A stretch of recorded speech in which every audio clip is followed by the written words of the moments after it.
Welcome to Live Good, Die Nasty. I'm Arlen. I've got Nate here, and we're going to talk about some rookies today. If you are just tuning in for the first time, or if you've caught a couple, we are trying to get to 100, our modest old goal. So hit the subscribe button and become a subscriber supporting us. It really helps us out and motivates us too. But we're going to be focused on some rookies today. What's up, Nate? How you doing, Excited because now we get to finally talk about the payoff of all the stuff we've been saying for like 4.5. man? So finally at that place where we're seeing them. Love to get into some overreactions and some underreactions and who are we not from these rookies. So super excited about this episode for sure.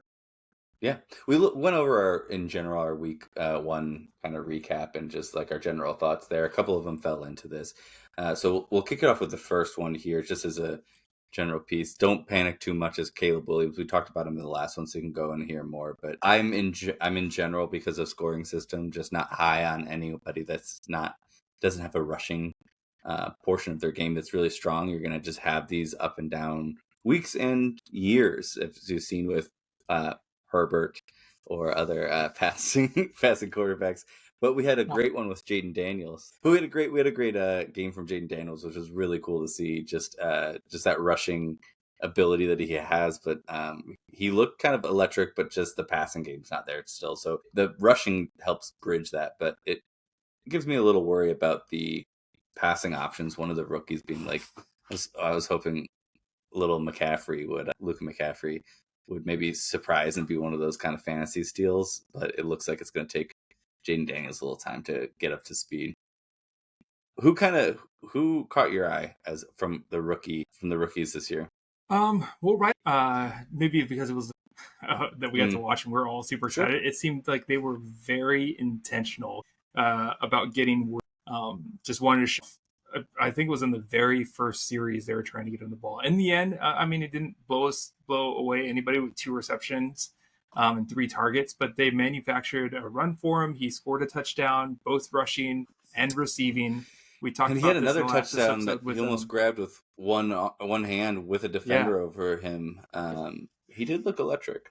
Yeah, so we talked about this with Reed in the last episode, and so I just would call it out with, they want to show off that they have that top end speed guy and that someone can actually. Versus some folks in years past that maybe they hope. So not going to call anybody out. It's hard, man, to find these great wide receivers. Yeah, but yeah, I think Worthy looked really good. And then one other guy that I would call out, and hopefully I'm not stepping on toes here for anyone you are, but I think Brian Thomas looked good, right? I think he kind of flew under. Yeah. He had he went 4 for 4, 47 yards and a touchdown out of Jacksonville. So I think he looked great out there because I think other pass catchers, Kirk, Evan Ingram, I think they had 1 reception each or something crazy like that. Don't check the facts yet. But Brian Thomas to go off, I think was kind of I wasn't so surprised. I actually really liked Brian Thomas coming out. Thought he was wide receiver coming out. So him showing up really clean. But what about you? So I think Xavier Worthy his stats surprised me at the end because watching him, it was so clean. I looked and I was legitimately surprised that it was only 3 total touches. But he did look great, and I think that's something to can build on. But to your point of them searching, they always found fast guys that didn't have the wide receiver skill set and hoping they can develop it a little bit more. But he was just all around great wide receiver coming into it. So I think he can do some great things. But Rice is clearly the guy while he's allowed to play. And Brian Thomas looks like the guy in Jacksonville. Like he took an immediate, that guy's different. It was very visible that he's the one that they should be throwing to as much as they can. He looks really solid. And you're right. He didn't fall under the radar. Like people who play Dynasty were well aware, but you didn't hear many people in the community talk about him because they were so enamored with Neighbors and some other wide receiver that did not do so well. I forgot his name. So let's just move on over to him next. Marvin Harrison Jr. Did you see he was wide open at the last play of the game too? They could have just walked away with that win there. Yeah. What's going on, Murray? I don't know what that was. Because he didn't even get too many targets. They they weren't looking his way, and I don't know what the situation was there. I'm a little confused. I'm not concerned. I think on a level of 1 to 5, I'm probably a 1 of just like, it's something to pay attention to. Let's see what happens. Especially for redraft purposes, let's see how long because these are one of those things where like no matter how good you are, you get a reminder once in a while that even stars are rookies, and these things can happen. And even wide receivers are wide receivers, because this can happen with the best of them. But it was like the week 1 and being the only like source of truth is like the only thing that we see is week 1. We don't have any previous weeks. I was like sitting there with my hands up. Yeah, and I'm going to use this as the opportunity to give a brief update, because we do have a standing bet, and I don't know how long I'm going to have to be leading in this bet, so I'm just going to go ahead. This is fair. All right, so we have a standing water bet about who will have more receptions this year, just pure out of all of the year. I called out that my boy Lad McConkey, who I think is the dark horse to lead all rookies for total receptions by year. But at the very least, our bet stands to say that he will have more receptions. Who you love? Who I noticed you weren't calling Captain Marvel just now, because I feel like your belief has fallen on. But Marvin Harrison, or who was previously known by Arlen as Marvel, with his 1 reception on 3 targets.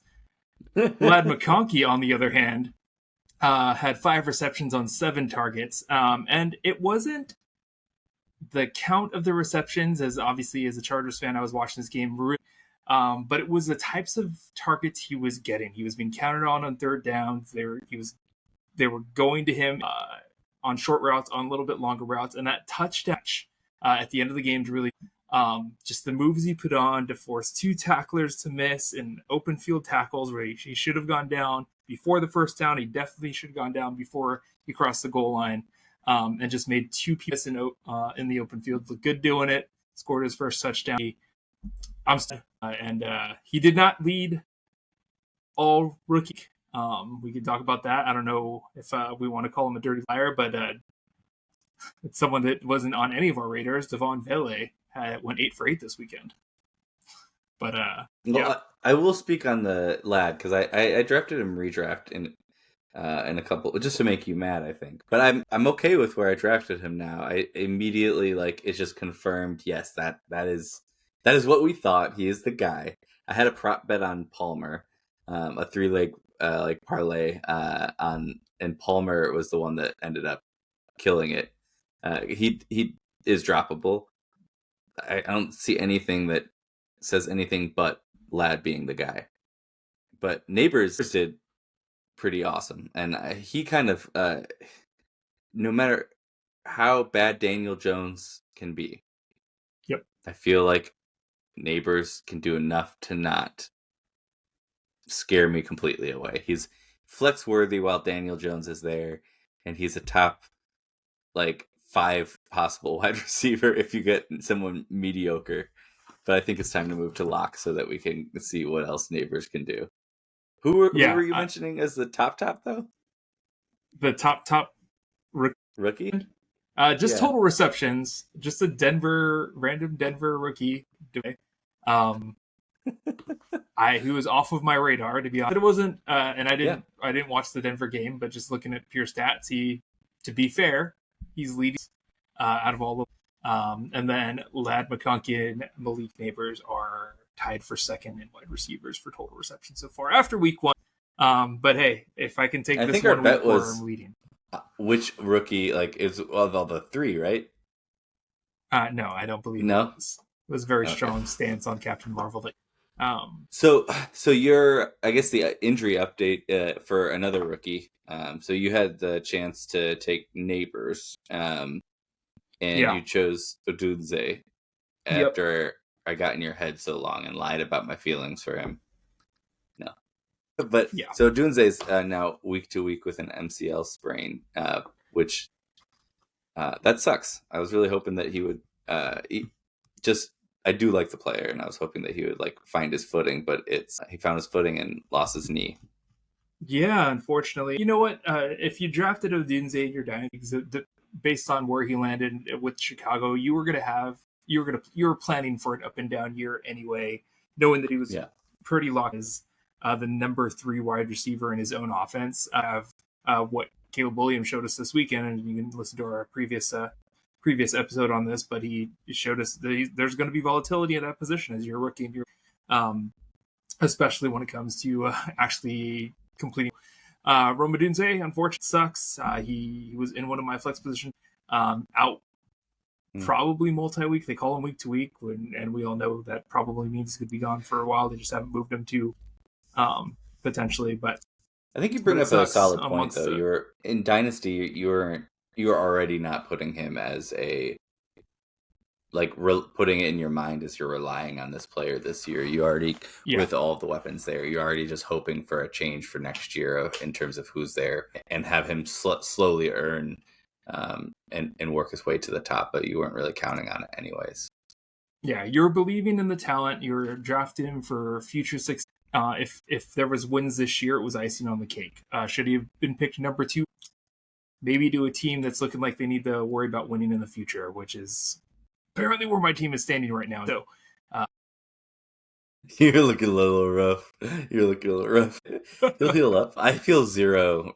I don't feel bad at all. And not just the rivalry. It's you have 2 championships in a row. Right. I have totally 0. I'm still. But after I've just learned that you can't win 2 championships and expect everyone to play. No, people don't feel bad for you. No one wants to trade with you. You did some damage. Yeah. I got because no one wanted to play with me the way I like to play. I did some dumb things this season, off season. For the sake of just wanting things to happen and make changes because of my obsession with fantasy football when it shouldn't matter as much as it does. Yeah. I made some trades that were questionable, but hey, we're here where we landed, and I think I'm set up for future growth after people stop hating me so much. So here's an interesting stat.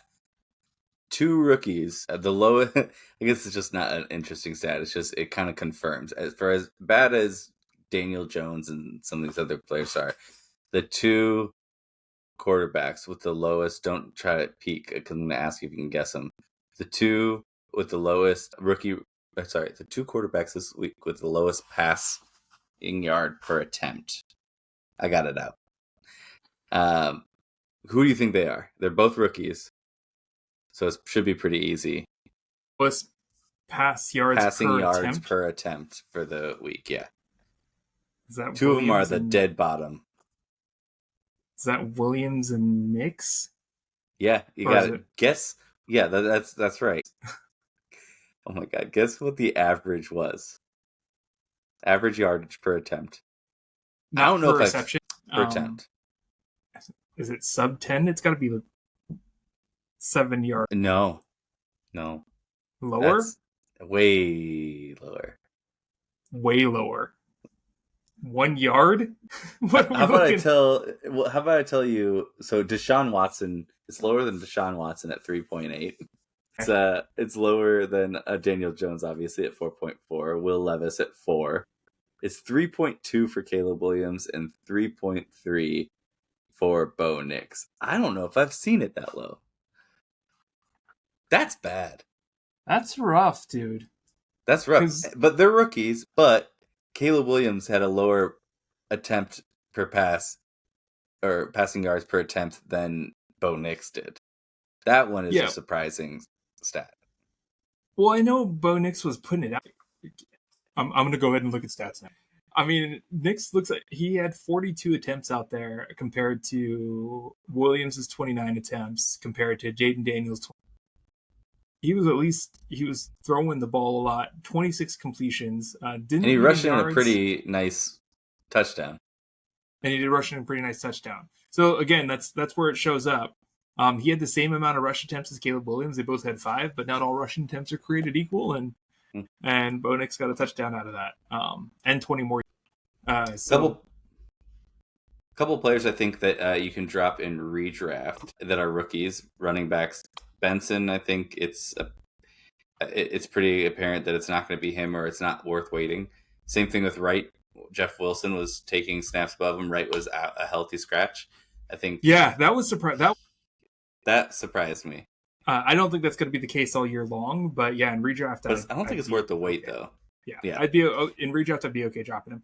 I would say Benson. I agree with you, except unless you have James Conner, unless he's your handcuff for James Conner, because just it's a part of Conner's DNA. He's going to miss. Yeah, but then who is it? Like we were just talking about this with Mason. It's like now we at least know that's the guy to handcuff. But so often people handcuff their opinions on who the handcuff is, and sometimes it's not the person sometimes it's not DeMarcado, like who it was the backup for him, and it might be Benson that they bring up to that point. But like that's so valuable that Mason showed who he was today, because now it's worth rostering that handcuff because it's for sure going to be him. He's going to be great when he takes over, but I can't say that it's Benson if Connor goes down. And for those reasons, I'm out. I would start in like week 5 or 6. I would look at my handcuffs again, and maybe I throw it in there. Okay. Yeah. I mean, at least Benson saw the field. He wasn't a healthy scratch like Wright, which was, again, super surprising to me. He got, 4 touches total. So, yeah, to your point, like, they're not going to feature him out there. Whereas, you look at people like Bucky Irving, who played behind Rachaad White. He still got 62 rushing yards and 2 receptions for 14. Bucky Irving might be a good guy to hold on to if you're worried about Rachaad. Yeah, I agree. I can't end this without talking about somebody that I was wrong on. I think that if a rookie that I would probably spend 80% or so of fab to get him, Bowers. I think he's a thing. Yeah, I think he's a thing. He's going to be great, and he's a thing. They were running 3 tight end set because he's not a tight end. He's a receiver. It's like another one of those things. Like likely, if you don't think of him as a tight end, then you're okay with the thought of having 2 valuable ones, or at least him being valuable with those other guys still. Yeah, and they were very intentional, including both Bowers and Mayer, not Myers, Mayer, into the offensive plan, right? So they were both going through. And it wasn't always the Devontae Adams show in that passing game. And so, I think Bowers is really going to be a thing legitimately. They were looking for ways. And I'm glad that they weren't as successful. A big thing is week 1 in general is you gotta move fast on some of these things. Imagine like thinking back to the year that Kittle broke out, like I don't know how many years ago now it was, but it was those who just said, you know what, if you kind of believe and you're going after him, you're not going to get him anyways. And it's okay to be wrong but shoot your shot if you really believe, likely if you really believe that he's the one, you're going to have to pay up to get him. Most likely shoot your shot, go get him.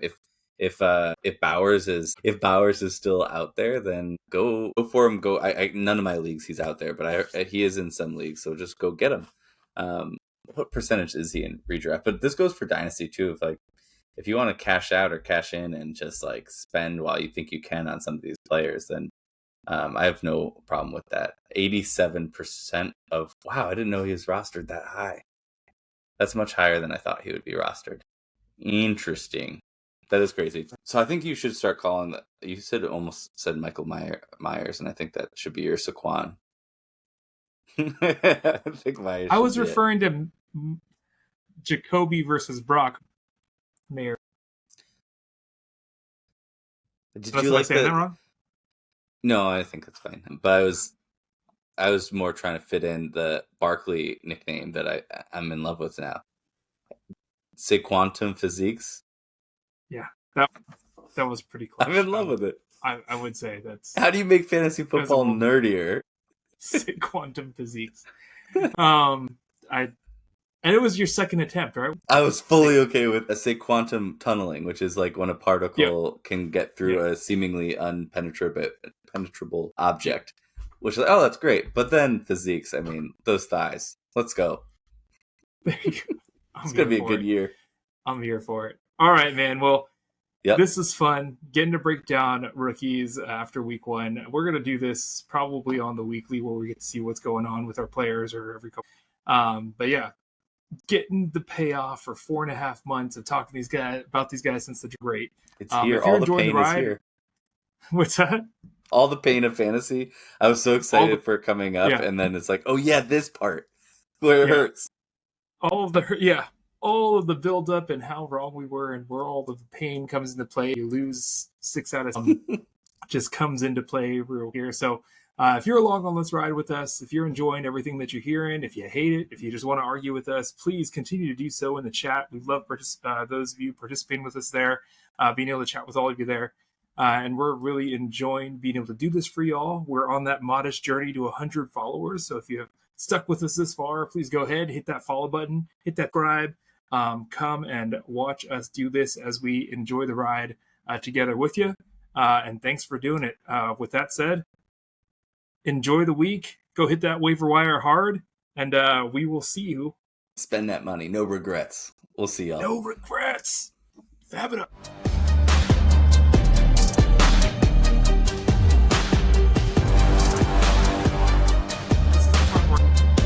This is where you don't talk. Yeah, don't talk right now. Okay.